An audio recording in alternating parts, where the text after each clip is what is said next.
Bonjour et bienvenue sur ma chaîne Prophétesse Sissi. Aujourd'hui, il me fait plaisir de t'avoir connecté pour notre première édition de l'émission Didasco. Didasco qui signifie en grec enseigner.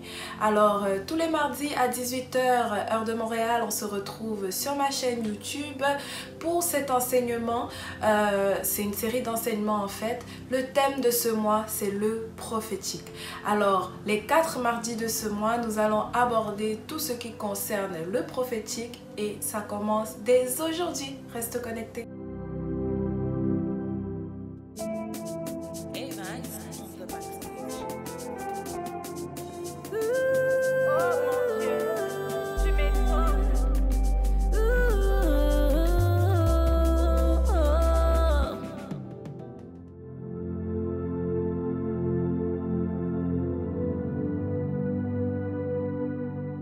Nous allons commencer aujourd'hui par un mot de prière. Père éternel, je te suis reconnaissante pour ton amour, pour ta grâce, pour tes bontés qui se sont renouvelées encore dans nos vies aujourd'hui. Je te dis merci pour la vie de mon frère, ma soeur qui regarde cette vidéo. Maintenant, je prie que cet enseignement soit une bénédiction, que tu m'utilises, Père, puissamment, afin de lui apporter une connaissance aujourd'hui qui va révolutionner sa vie.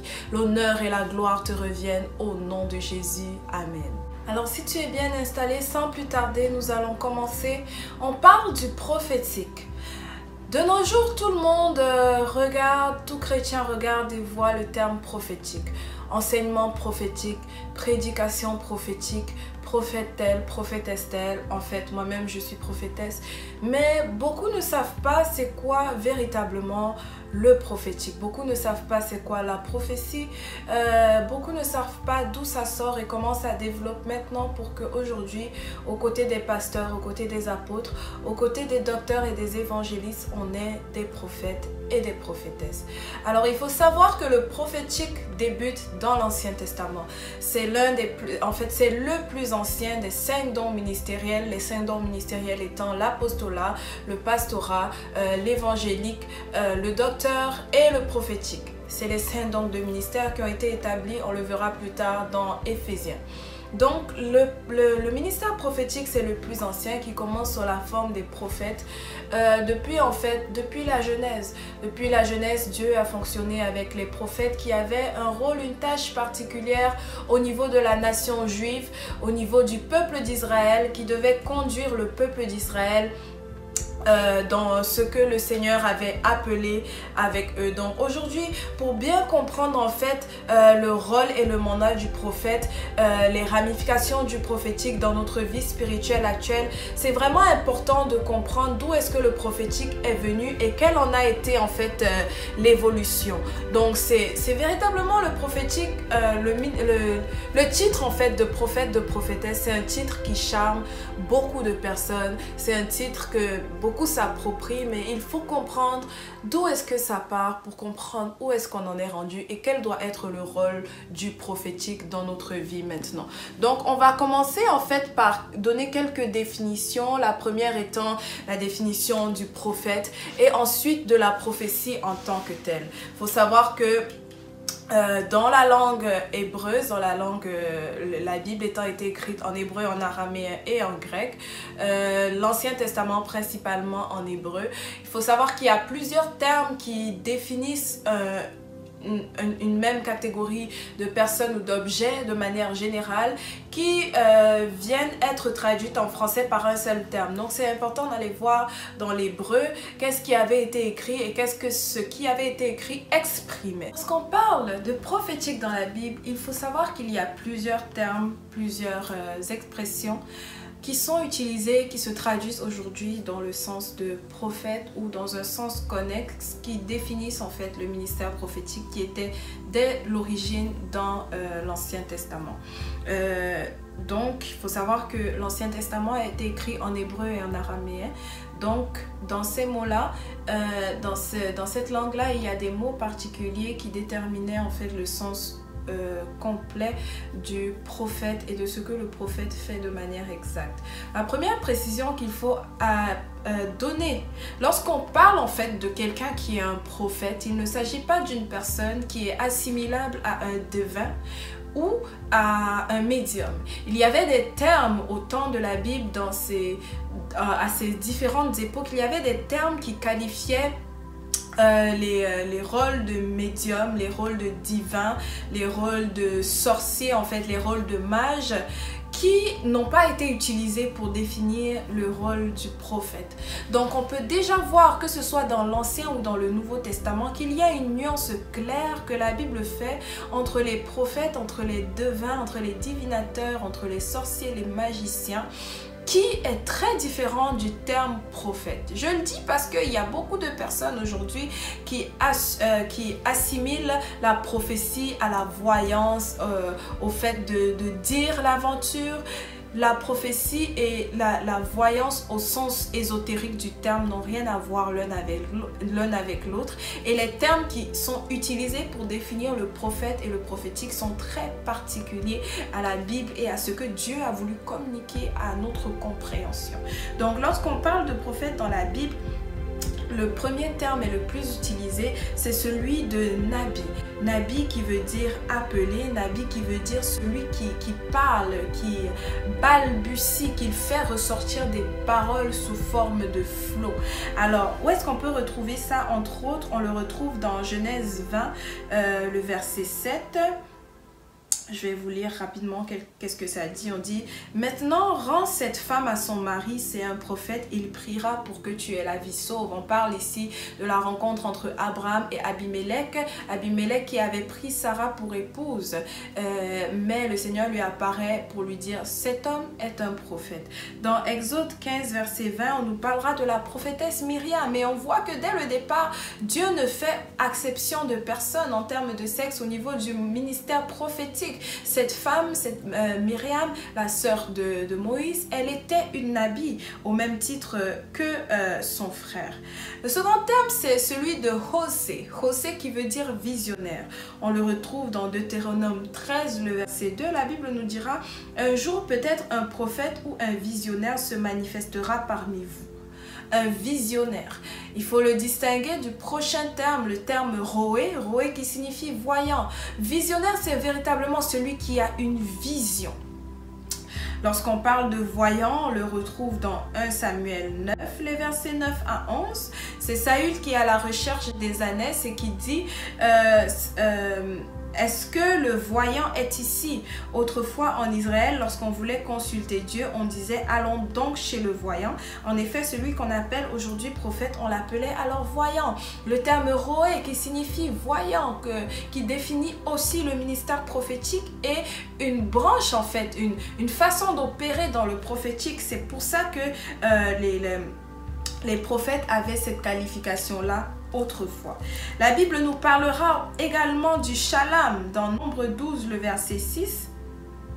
Nombre 12, le verset 6, laissez-moi vous le prendre. La Bible nous dit: le Seigneur leur dit, écoutez bien ce que j'ai à vous déclarer. Quand il y a parmi vous un prophète, moi le Seigneur, je me fais connaître à lui et je lui parle au moyen de visions et de rêves. Donc il y a ce qu'on appelle les rêveurs, les shalom, les prophètes qui ont des rêves. Il y a donc les visionnaires qui sont les hosées, les prophètes qui ont des visions, et il y a les shalom, les rêveurs. Il y a aussi les roés qu'on a vu tout à l'heure. Un des termes qui est utilisé aussi de manière générale pour définir en fait le prophète, c'est un ish roi. Ish en hébreu qui signifie homme, et en roi en hébreu qui signifie l'esprit. C'est un homme de l'esprit. La Bible nous parle que nous expliquera que sur diverses personnes l'esprit de Dieu avait été déposé. Ces personnes-là étaient des ish-rois. On parlera peut-être de Moïse, dont l'esprit avait été pris en partie pour être distribué sur les 70 vieillards. Dans Nombre 11 verset 25, le Seigneur descendit dans la colonne de fumée et s'entretint avec Moïse. Il préleva un peu de l'esprit qu'il avait donné à Moïse pour en répandre sur les 70 anciens. Dès que l'esprit fut sur eux, ils commencèrent à parler comme des prophètes. Donc c'est cet esprit-là qui était répandu sur eux qui leur donnait cette capacité-là à parler comme des prophètes. La Bible nous dira dans Joël 2, verset 29, dans les derniers temps, là, je répandrai mon esprit sur toute chair. Dans 2 Rois 2, le verset 15, on dit, les membres du groupe de prophètes de Jéricho virent à distance ce qu'avait fait Élisée. Ils se dirent, l'esprit prophétique qui animait Élie anime maintenant Élisée. Donc, il y avait aussi la notion d'esprit. La notion d'être un homme de l'esprit. Et lorsqu'on parle ici d'être un homme de l'esprit, ce n'est pas d'être un homme qui était perdu dans le monde spirituel et dans des boules de cristal et dans des rituels et d'autres, mais c'était bien un homme qui était lui-même animé par l'esprit de Dieu.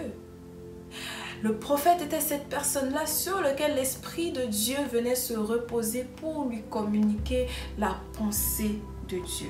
Et la Bible nous parlera enfin de Ish Elohim, l'homme de Dieu. Le prophète était l'homme de Dieu.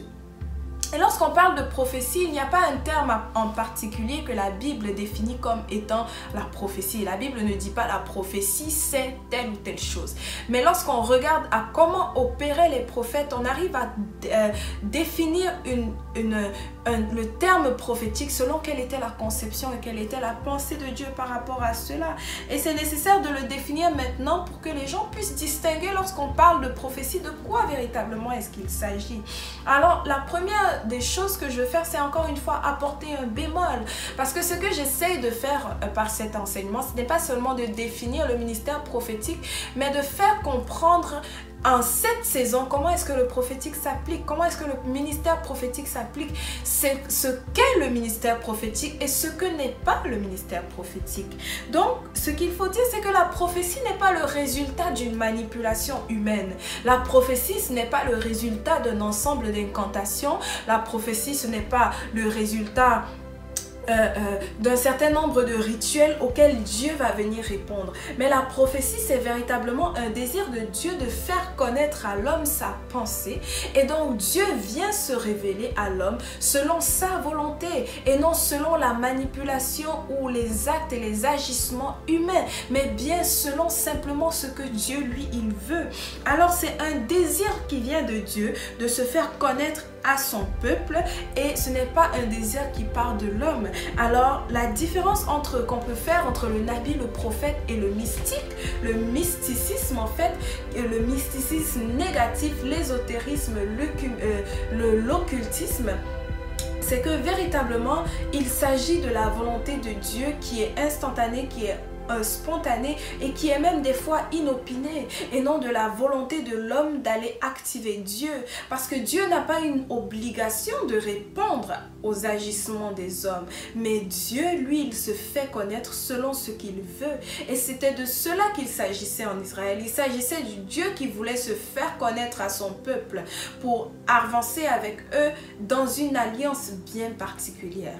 Donc la prochaine des choses, c'est que la prophétie opère au moyen d'une alliance. Dieu, à chaque fois, il vient se révéler, il vient faire connaître sa pensée à son peuple selon les termes d'une alliance bien précise. Ainsi, quand il s'est fait connaître au temps d'Adam, il y avait une alliance. Au temps de Noé, il y avait une alliance. Au temps d'Abraham, au temps de Moïse, chacun selon les ères et selon les termes particuliers de leur covenant, de leur alliance avec Dieu, Dieu venait se révéler à eux. Donc, de la même façon, dans nos temps modernes, Dieu se révèle à nous au travers d'une alliance particulière. Et cette alliance, c'est la nouvelle alliance. Mais il faut savoir que cette révélation s'aligne dans les termes de cette nouvelle alliance-là. Et il faut connaître les termes de l'alliance pour connaître quels sont les termes de la prophétie et pouvoir recadrer cette prophétie-là dans son contexte. Il faut connaître en fait quels sont les termes des différentes alliances par lesquelles le peuple d'Israël est passé et au travers desquelles les prophètes sont venus exprimer la pensée de Dieu. Et c'est seulement en connaissant cette alliance-là ou ces alliances-là que nous sommes capables de faire ressortir quel est le message que Dieu leur communiquait en ces temps-là, dans leur contexte, pour embrasser quel est le message que Dieu veut nous communiquer, à nous dans notre temps par rapport à notre contexte. Donc c'est bien important de saisir quelle est l'alliance. au travers de laquelle Dieu opère. Il faut savoir aussi que le prophétique se manifeste de manière, la prophétie en fait se manifeste de manière extatique et est associée à un phénomène d'exaltation. Donc c'est vraiment un vent, c'est vraiment un esprit qui souffle, qui saisit une certaine personne ou un groupe de personnes. C'est presque de manière incontrôlée. Il faut dire que lorsqu'on parle de manière incontrôlée, c'est incontrôlé de la part de la personne qui le reçoit, mais c'est contrôlé de la part de celui qui l'envoie. Oui, lorsque tu reçois une parole, tu reçois cette excitation prophétique-là, toi, tu ne le contrôles pas. Mais Dieu, lui, il est au contrôle. Et lorsque tu connais effectivement les termes de l'alliance, que tu connais comment Dieu fonctionne dans son contrôle, tu ne peux pas te laisser intimider par n'importe qui ferait n'importe quelle manifestation, parce que tu sais quels sont les termes et quelles sont les balises que Dieu lui-même a établies, au-delà desquelles il ne peut pas aller, parce qu'il ne peut pas se repentir de sa parole. Et cette excitation prophétique-là, on peut la voir par exemple dans 1 Samuel 10, verset 10. La Bible nous dit « Ainsi, lorsque Saül et son serviteur arrivèrent à Gibéa, ils rencontrèrent un groupe de prophètes. L'Esprit de Dieu s'empara de Saül qui se joignit à eux et fut saisi de la même excitation prophétique. » Il y avait quelque chose d'excitatoire. Il y avait quelque chose qui était indépendant de la volonté de l'homme. Ensuite, lorsqu'on parle de la prophétie, on parle de tout ce qui concerne la parole de Dieu. Nous retrouverons dans la Bible des expressions telles que « Ainsi parle l'Éternel », telles que « La parole de l'Éternel me fut adressée ». Toutes ces expressions-là qui qualifient le fait que la prophétie se manifeste selon ce que Dieu veut t'adresser sa parole. Nous regardons à quelques textes, par exemple dans Jérémie 23, verset 29, dans Jérémie aussi 15, le verset 16, la Bible dira, 23, verset 29, « Ma parole est comme un feu, comme un puissant marteau qui brise le rocher. » La parole de l'Éternel, c'est elle qui a adressé.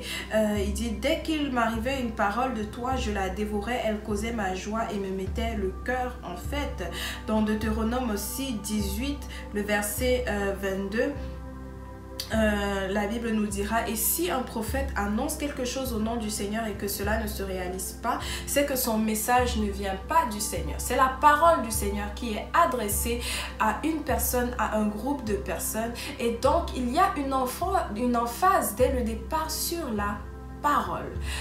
La parole qui est en hébreu davar, mais qui est en grec logos. Lorsqu'on est dans l'Ancien Testament, on parlera du davar de Dieu. Lorsqu'on est dans le Nouveau Testament, on parlera du logos de Dieu.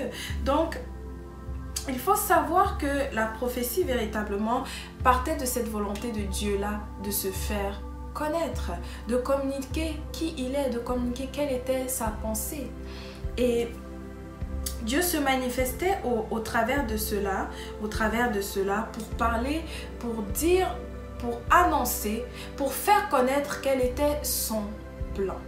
Et il faut savoir que la prophétie n'avait pas un aspect véritablement de prémonition ou de prédiction, mais la prophétie était toujours axée en fait sur le ici et maintenant. Le ici et maintenant pouvait certainement influencer le futur. Mais le ici et maintenant, c'était les circonstances d'ici et maintenant qui influençaient le fait que le Seigneur envoie ses prophètes. La Bible nous dira dans Jérémie 7, le verset 25, je vais vous le lire en français, le temps pour moi de le trouver.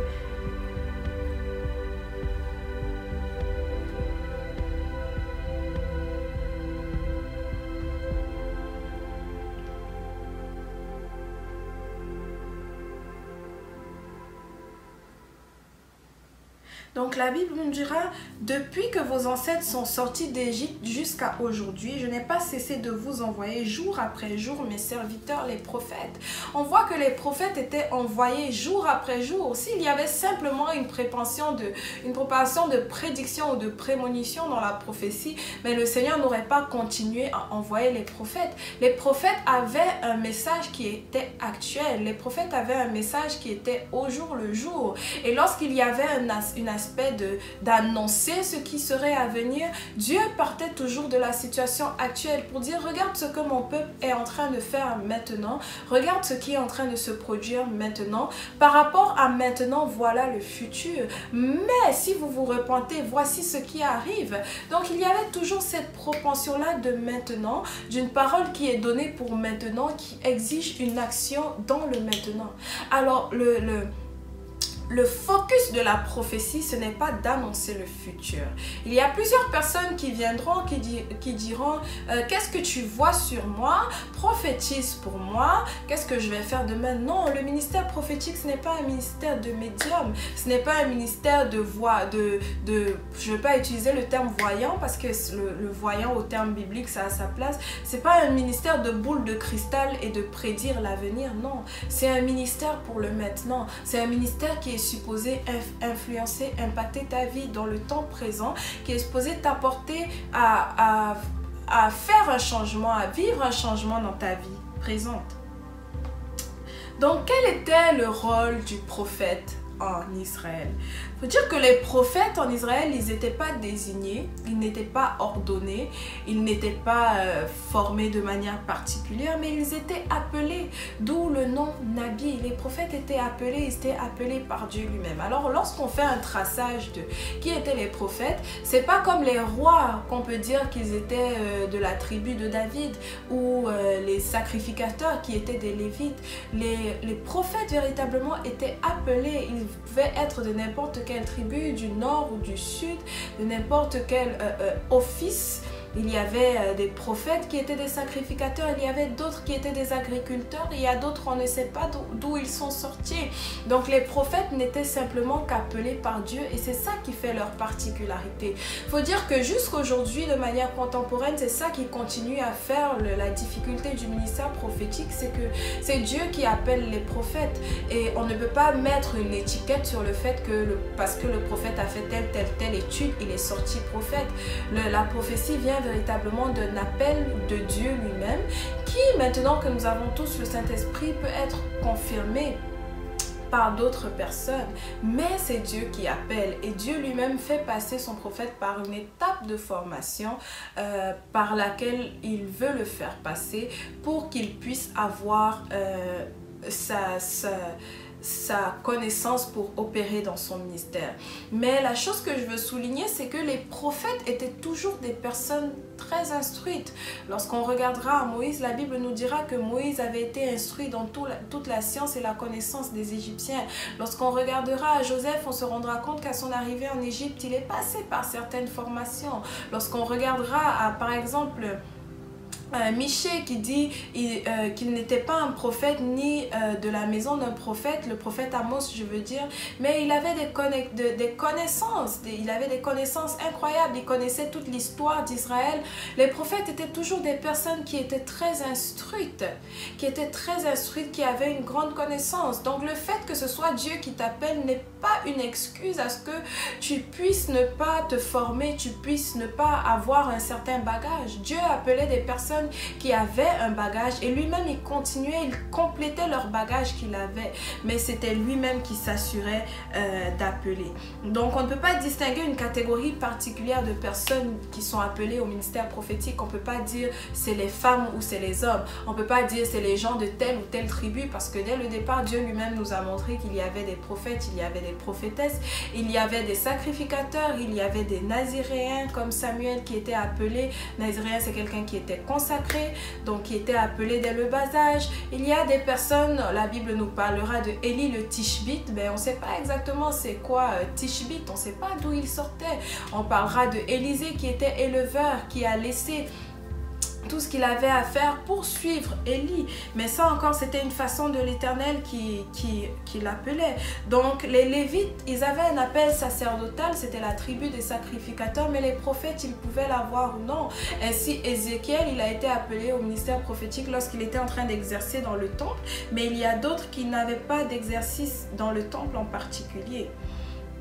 Donc le rôle des prophètes, c'était vraiment d'apporter ce message-là au peuple de la part de l'Éternel. Et on voit que leur rôle était tellement bien connu qu'il n'y a aucun endroit où la Bible trouve nécessaire de justifier ou d'apporter un argumentaire au rôle du prophète. Dès le début, on voit que ça faisait partie de la culture. La Bible nous dit que lorsqu'on cherchait quelque chose, on s'en allait voir le voyant parce que ça faisait partie de la culture. Il y avait même un ensemble de choses qui étaient associées au fait d'aller voir le voyant. La Bible nous dira dans 1 Samuel que qu'allons-nous apporter aux prophètes, parce que c'était connu, on le savait, que dès que tu t'en vas voir le prophète, tu dois lui apporter quelque chose. Et ainsi on reviendra là-dessus.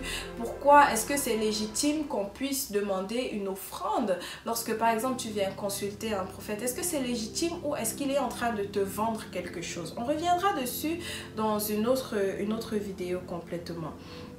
Donc on voit que les prophètes pouvaient également se regrouper en bandes. On nous parlera de, comme on l'a vu tout à l'heure, lorsque Saül s'est retrouvé au niveau d'un groupe de prophètes, ils prophétisaient ensemble de manière extatique, de manière exultatoire. L'Esprit de Dieu les saisissait et ils apportaient des paroles. On a vu que certains prophètes étaient consacré dans le temple, comme Samuel qui a été placé au temple, et ensuite le Seigneur est venu lui parler, l'a appelé au ministère de la prophétie. Donc la prophétie était liée à 3 choses en Israël. Premièrement au culte, deuxièmement à la royauté, et troisièmement, à la guerre. On verra que les prophètes avaient toujours quelque chose à dire par rapport à ces 3 choses-là.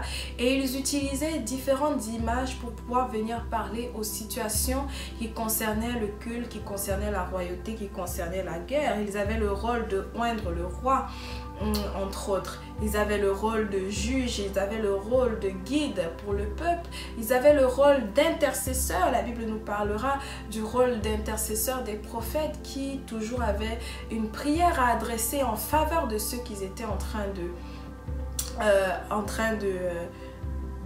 conduire. Abraham a intercédé pour Lot, Moïse a intercédé pour le peuple.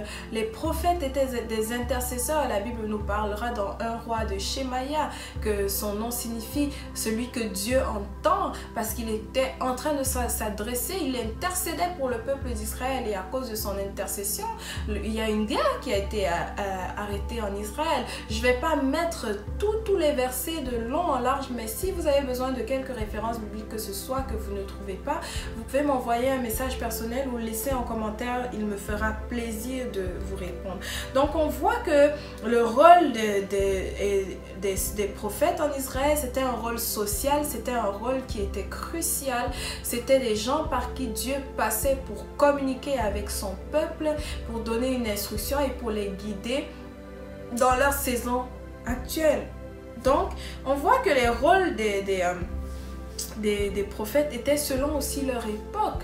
Donc de manière grosso modo, pour brosser rapidement en fait quelques exemples des prophètes et quel était leur rôle en fonction de cela. On verra par exemple Abraham qui a eu la toute première révélation de la nouvelle alliance qui viendrait par Christ. Dieu lui donne une promesse et Dieu lui dit sors de ta patrie. Dieu l'appelle à sortir. Donc c'est la personne qui a eu la première révélation de l'alliance et son rôle c'était de sortir. Et dans ce rôle de sortir, il marchait pour aller s'établir dans la terre que l'Éternel allait lui donner. Et il a eu un rôle d'intercesseur. Lorsque l'Éternel a voulu frapper des villes, il s'est tourné vers Abraham et lui a dit écoute, je m'en vais là, j'ai entendu le péché de Sodome et Gomorrhe, il faut que la ville passe par un jugement. Je m'en vais là-bas. Dieu qui s'exclama et dit, est-ce que je vais aller faire quelque chose sans le révéler à mon serviteur Moïse? Et Amos nous le dira, Dieu ne fait rien sans le révéler d'abord à ses serviteurs les prophètes. Donc il avait la révélation et lui c'était vraiment le rôle de père et le rôle d'intercesseur. C'est pourquoi la Bible l'appellera le père de la foi, parce qu'il a intercédé avec foi et son intercession porte encore jusqu'au aujourd'hui parce qu'il a intercédé pour sa postérité. Ensuite, la Bible nous parlera de Moïse. Lui, son rôle, c'était vraiment d'être un libérateur. Moïse qui aura eu une intimité particulière avec le Seigneur. Et la Bible nous dira, lorsqu'il y aura parmi vous un prophète ou un prophète, je lui parlerai au travers d'un songe ou d'une vision. Dans Nombre 12, verset 6. Mais la Bible nous dira que, au verset 7, ça nous dit, mais ce n'est pas le cas avec mon serviteur Moïse, lui qui s'occupe fidèlement de tout mon peuple. Je lui parle directement en langage clair. Je me montre à lui, il me voit apparaître devant lui. Donc Moïse avait vraiment un rôle crucial en Israël, celui qui a sorti Israël comme le libérateur de l'oppression de l'ennemi pour l'emmener dans la terre promise, celui à qui Dieu s'est révélé face à face. Dieu lui a parlé clairement, il ne lui a pas parlé par une vision ou par un rêve, il lui a parlé face à face, il s'est présenté à lui. Donc c'était vraiment son rôle de sortir le peuple d'Israël de l'oppression de l'ennemi, de les conduire jusqu'à la terre promise, et il les a laissés vraiment à la porte de la terre promise. Et lorsque le peuple entre dans la terre promise, commence à s'installer, que Josué termine, Dieu envoie les juges pour prendre la relève. Dieu envoie les juges pour prendre la relève, et il envoie parmi ces juges-là des prophètes qui ont le mandat de la justice, du gouvernement, de la répartition équitable des choses dans le peuple de Dieu. Donc parmi ces prophètes juges-là, on rencontrera entre autres Déborah, Jephthé, Gédéon. Déborah encore qui était une femme par laquelle Dieu a intervenu puissamment pour sortir Israël de certains combats dans lesquels ils s'étaient retrouvés à cause de leurs péchés. La Bible nous dira que Samuel aura été le dernier juge en Israël, parce que après Samuel, le peuple qui s'est laissé influencer par les nations étrangères demande à l'Éternel de leur donner un roi. Demande à l'Éternel de leur donner un roi. Donc maintenant, il y a un nouveau mandat qui se rajoute à celui du prophète. C'est celui aussi de l'ordination du roi. On le verra. Samuel 9, que Samuel va ordonner Saül comme étant le premier roi en Israël, à la demande du peuple d'Israël qui avait dit, écoute, tu es déjà vieux, donne-nous un roi, parce que véritablement nous voyons comment les peuples à côté de nous ont des rois pour gouverner sur eux, donne-nous également un roi. Donc dans 1 Samuel 10, Saül va être ordonné comme le premier roi en Israël. Et pendant sa période de gouvernance jusqu'à la période de David, même Samuel va être là pour guider. Samuel va être aussi celui qui va ordonner David comme étant le roi selon le cœur de Dieu. Et pendant toute cette période, il va être ensuite là pour le conseiller. On va voir les prophètes royaux, Gad, Nathan, et qui étaient là aux côtés du roi pour le conseiller, pour parler de la part de l'Éternel. On verra les prophètes royaux de la période pré-exilique, dont avant l'exil, avant que Israël soit envoyé en captivité, il y a eu des prophètes qui avaient vraiment le mandat de venir rappeler au peuple d'Israël de rester attaché au culte, de sanctifier le culte, parce que le fait d'avoir un roi, ça n'a pas été la seule influence que le peuple d'Israël a eu de l'extérieur. Ils se sont laissés corrompre par les dieux étrangers. On verra à Salomon, avec Salomon, lorsqu'il épousa plusieurs femmes, il se laissa influencer pour construire des hauts lieux, des lieux sacrés, des poteaux sacrés, et le culte en Israël a été corrompu. Donc le rôle du prophète, c'était rappeler la sainteté du culte, de rappeler, de sanctifier l'alliance, le respect de l'alliance avec Dieu, de demeurer dans cette alliance-là afin de ne pas perdre les bénéfices de l'alliance. Malheureusement, le poids du péché en Israël a été tel qu'ils ont été envoyés en exil et ils ont été déportés. Et ensuite, après cette déportation-là, Dieu envoie d'autres prophètes dont le rôle maintenant est venu d'annoncer une période de restauration, la période de reconstruction, la période où l'Éternel rebâtit. Donc, on voit que le rôle du prophète dépendait dans quel terme de l'alliance il se situait, à quel niveau, à quelle époque, à quelle personne il était en train de parler. Donc, l'alliance véritablement est quelque chose de clé lorsqu'on parle du prophétique. Et on voit qu'au travers de cela, il y a toujours eu des personnes qui venaient donner des fausses prophéties, qui voulaient annoncer des mauvaises paroles, qui venaient véritablement pour égarer le peuple. On le voit véritablement dans Jérémie 23 verset 31 pour ne citer que quelques-uns, parce qu'il y a plusieurs passages qui parlent des faux prophètes. La Bible dit: oui, déclare le Seigneur, je vais m'attaquer à ces soi-disant prophètes qui confondent leurs paroles avec la mienne. La Bible dira aussi qu'ils prophétisent eux-mêmes. Et Ésaïe 29 verset 10, car le Seigneur vous a plongé dans un profond abrutissement, il vous a bouché les yeux. C'est une allusion au prophète. Il vous a mis un voile sur vos têtes. C'est une allusion aux voyants. Donc il y avait des personnes véritablement qui se levaient, qui n'étaient pas inspirées par le Seigneur, qui parlaient et qui parlaient vraiment des choses qui n'avaient aucun rapport. La Bible nous dira qu'ils prophétisaient en leur propre nom. Donc il y a des personnes véritablement dont le rôle était d'apporter vraiment des fausses prophéties et de corrompre le peuple. Et jusqu'à aujourd'hui, ça reste le talon d'Achille de la prophétie, parce que écoutez, on l'a vu, les prophètes, ils sont appelés. N'importe qui peut se dire être appelé, n'importe qui peut se mettre à prophétiser, mais en fait, cette personne-là n'est pas en train de prophétiser en son nom. Elle n'est pas en train de prophétiser au nom de Dieu. Elle est en train de prophétiser en son propre nom. La Bible nous dira dans Ésaïe 9, verset 15... Nous allons lire à partir du verset 13. Alors en un seul jour, le Seigneur a tranché dans le vif du haut en bas d'Israël, fauchant les conseillers, les dignitaires, les faux prophètes. Les dirigeants ont égaré ce peuple et ceux qu'ils dirigeaient ont pris le mauvais chemin. Il y avait des personnes qui étaient là pour égarer le peuple, pour donner des prophéties qui n'étaient pas des prophéties qui venaient de l'Éternel, mais qui étaient des fausses prophéties, qui étaient là pour égarer le peuple, qui étaient là pour les faire corrompre. Ils prophétisaient parce qu'ils avaient reçu des cadeaux, ils prophétisaient parce qu'ils avaient reçu des dons, pour donner des prophéties véritablement qui faisaient plaisir, qui amusaient la galerie. Mais le Seigneur nous dira, ces prophètes, ils ne prophétisent pas en mon nom, ils prophétisent en leur propre nom. Donc il y a toujours eu des prophètes qui ne prophétisaient pas selon la volonté de Dieu, et il continue d'y en avoir. Les faux prophètes, ce n'est pas quelque chose qui sont là à partir d'aujourd'hui, et ce n'est pas quelque chose qui a un jour empêché le Seigneur de parler au travers de ses prophètes. Donc il ne faut pas qu'il y ait d'amalgame à dire parce qu'il y a des faux prophètes, nous n'aurons plus recours à la prophétie pour ce qu'elle est, mais au contraire, il faut demander à Dieu le discernement, parce que ça a toujours été le talon d'Achille de la prophétie, et de voir véritablement qu'est-ce que le Seigneur est en train de dire, malgré qu'il y a des faux prophètes qui sont en train de parler.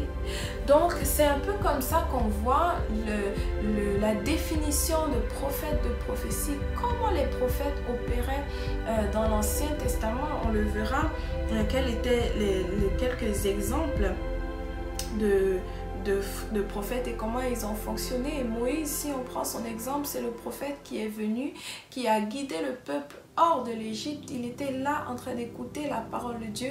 Il a guidé le peuple au travers de signes, de prodiges, de miracles, et a véritablement manifesté la gloire de Dieu au travers du peuple d'Israël. Donc Dieu va toujours par un moyen ou un autre distinguer ses prophètes, et les prophètes ont un rôle de guide. Les prophètes ont un rôle de libérateur. Ils ont un rôle de conduire, ils sont en train de conduire le peuple quelque part, et on le verra que c'est important même dans le Nouveau Testament. Il y a eu Abraham qui a été le père véritablement de la foi, appelé, envoyé. Il devait sortir de sa patrie, sortir de son attache, sortir de ce à quoi il était attaché, ce qui le rendait confortable. Et c'est souvent le rôle des prophètes de quitter ce qui les rend confortables, de poser des actions même qui peuvent être jugées comme des fois exagérées. C'est quelque chose de terrible de quitter sa patrie, de quitter la maison de son père à un certain âge avec sa femme, ses enfants.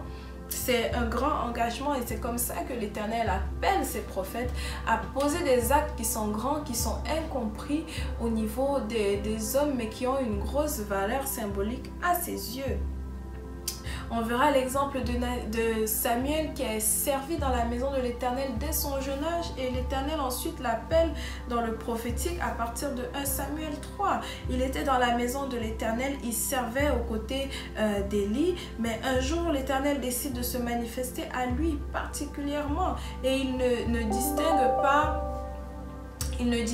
pas la voix du Seigneur. Ça prend que son mentor, Élie, puisse lui dire, écoute, la prochaine fois que le Seigneur t'appellera, la prochaine fois que tu entendras une voix t'appeler, tu diras, parle Seigneur, car ton serviteur écoute. On a vu aussi plusieurs autres types de prophètes, Élie, Élisée, on a vu Jérémie qui pleurait beaucoup, qui pleurait sur le sort d'Israël. On a fini par sortir le terme les jérémiades. Arrête-moi tes jérémiades là, parce que Jérémie se lamentait, il se lamentait sur le sort d'Israël. Jérémie aussi qui avait la particularité d'être appelé dans sa jeunesse pour aller faire l'œuvre de Dieu.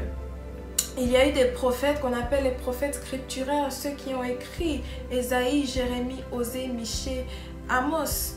Ces personnes qui ont écrit leurs prophéties, il faut dire qu'avant eux, il n'y avait pas beaucoup d'écrits, mais les prophéties, c'était plutôt celles qu'on a. C'était ce qu'on raconte de ce que ces prophètes-là ont fait. Différents auteurs qui se sont assemblés pour parler des œuvres des prophètes. Donc, dans l'Ancien Testament, lorsqu'on parle des grands et des petits prophètes, il faut faire attention de ne pas faire d'amalgame. Il ne s'agit pas de leur grandeur ou de leur renommée, mais véritablement de la taille des livres qu'ils ont écrits. Les 12 petits prophètes, on remarque que par rapport à ce qu'on a comme écrit pour les autres prophètes, c'est beaucoup moins volumineux. Donc je voulais juste faire un point là-dessus. Et on va aller regarder maintenant comment le prophétique a évolué pour se rendre dans le Nouveau Testament et quel était le rôle juste avant que Jésus arrive et juste après, quel est le mandat que Jésus laisse pour pouvoir dès la semaine prochaine se plonger dans l'enseignement sur le ministère prophétique et la différence avec les dons de prophétie. Il faut dire que jusqu'ici, nous avons vu comment les prophètes ont fonctionné. En fait, nous sommes partis de la définition de prophète, de prophétie. Nous avons vu que la prophétie opérait dans une alliance et de manière très sommaire, nous avons vu de quelle façon les différents prophètes ont opéré dans les différentes alliances avant la venue de Jésus-Christ dans l'Ancien Testament. Alors là, comment ça s'est passé, le passage de l'Ancien au Nouveau Testament? Il y a eu 400 ans pendant lesquels la Bible nous dira que la parole de l'Éternel était rare.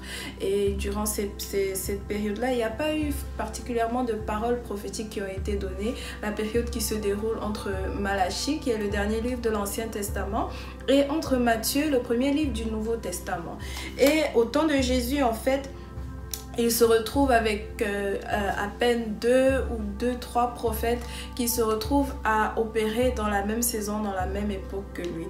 Nous compterons Siméon. Siméon, la Bible ne le définit pas exactement comme étant un prophète, mais la Bible nous dira qu'il a prophétisé lors de la naissance de Jésus. Dans Luc 2, 27-34, il dit à la mère de Jésus, « Dieu a destiné cet enfant à causer la chute ou le relèvement de beaucoup en Israël. Il sera un signe de Dieu auquel les gens s'opposeront et il mettra en pleine lumière les pensées cachées dans le cœur de beaucoup. » Donc Siméon est une de ces personnes-là qui a prophétisé au temps de Jésus. Dans le même chapitre, les versets 36, on nous parlera de la prophétesse Anne.